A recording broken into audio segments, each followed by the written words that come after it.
বেদখলকাৰীয়ে পুৰা অৰণ্য এখন দখল কৰি লৈছে। চেগুনৰ গছ, শাল গছ এইবিলাক কাটি তামোলৰ বাৰী বনাই লৈছে।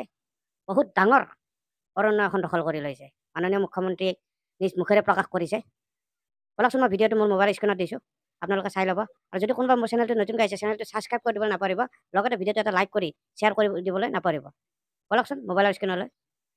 এইখন এখন আছিলে অভয়াৰণ্য। এতিয়া আপোনালোকে চাওক, ইমান ডাঙৰ তামোল খেতি কৰি পেলালে। অসমত ক'তো ইমান ডাঙৰ তামোল খেতি নাই। গছ গছনি, শাল, চেগুন, অৰণ্য আছিলে। অৰণ্যখন কাটি তাত মানুহ আছে মাত্ৰ 5-6 ঘৰ, মানুহ বহুত নাই, কিন্তু মাটি পুৰা ফৰেষ্টখন তেওঁলোকে লৈ লৈছে। আপোনালোকে চাওক যে তাতে কোনো দুখীয়াৰ কোনো চিনেই নাই, যে মানুহক লেণ্ডলেছ মানুহ, তেওঁলোকে কয় গৰাখহনীয়াৰ কাৰণে গৈছো। ইয়াত কোনো গৰাখহনীয়াৰ সম্পৰ্ক নাই। আপোনালোকে চাওক কি ধৰণে আমাৰ অসমীয়া মানুহ আজি কাৰো হাতত ইমান মাটি নাই। উৰিয়াম ঘাট, লাহৰী ঘাট আৰু ঢিঙৰ। আপোনালোকে চাওক, এনেকুৱা তামোলৰ বাৰী ক'ৰবাত দেখিছে? মানে অৰ্থনীতিটো কেনেকে দখল কৰি লৈছে আপোনালোকে নিজে চাওক।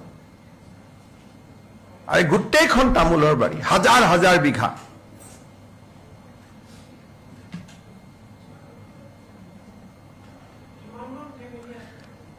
ফেমিলি খুব কম। এইকেইটাই ঘৰ, যিকেইটা ঘৰকেইটাৰ মাজত দেখি থাকিব, কাৰণ এওঁলোকৰ অৰিজিনেল ঘৰ লাহৰী ঘাট আৰু ঢিঙত। এইটো চাওক, গোটেই তামোলৰ বাৰী মই যিমান দেখুৱাই আছো, মানুহটো আপুনি নাপায়। এইটো 8 বছৰৰ পৰা কৰি আছে।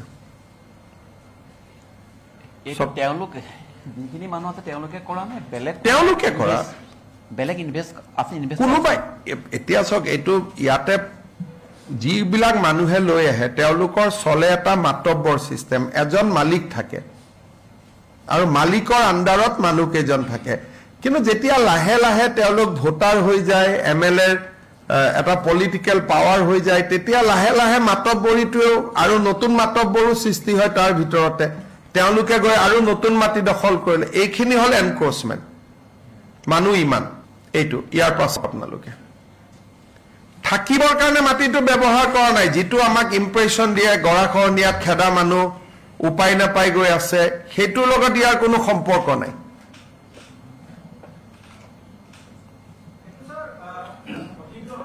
অধিগ্ৰহণ কেনেকে কৰিব? এতিয়া মাটি মালিকৰ পৰাহে অধিগ্ৰহণ কৰে, আৰু এইটো ফৰেষ্টৰ মাটি। আমিতো চৰকাৰে কেতিয়াও অধিগ্ৰহণ কৰিব নোৱাৰো। ফৰেষ্টে নিজৰ মাটি কাৰ পৰা অধিগ্ৰহণ কৰিব? তামোলখিনি ৰাখিলেতো বাকী মানুহ আহিয়ে থাকিব।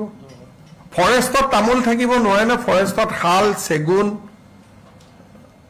ফৰেষ্টত তেতিয়াতো এইটোতো আপুনি, আৰু তাতে তামোল ৰাখিলে তাৰ মালিক কোন হ'ব?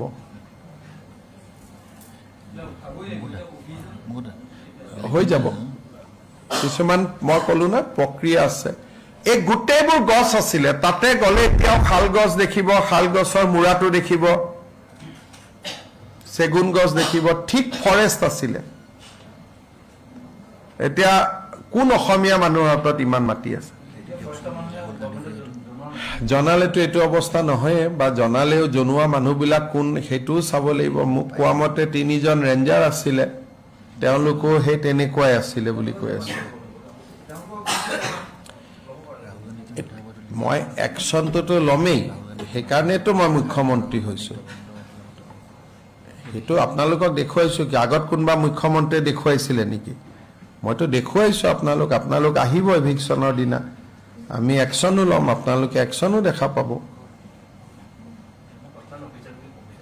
কনচাৰ্ণ অফিচাৰ কেইজনকো লৈ দিম, কি আছে, সেইটোৰ লগত কোনো কথা নাই। কথাটো হ'ল যে অসমৰ পৰিৱেশটো এনেকুৱা, আৰু এনেকুৱা টোটেল মাটিটো মই কৈছোৱেই যে লাখ লাখ বিঘা মাটি। এইবিলাকতো একোটা সৰু উদাহৰণে। কৰিমগঞ্জ হাইলাকান্দিৰ ফালে গ'লেতো পাগল হৈ যাব আপোনালোক। ইয়াত চব কাটি ৰাবাৰ লগাই দিছে। যিসকল ব্যক্তিয়ে মাননীয় মুখ্যমন্ত্ৰী মহোদয়ক পচন্দ কৰে, সেইসকল ব্যক্তিয়ে যাতে ভিডিঅ'টো এটা লাইক কৰি চেনেলটো ছাবস্ক্ৰাইব কৰি থয়। ধন্যবাদ। জয় আই অসম।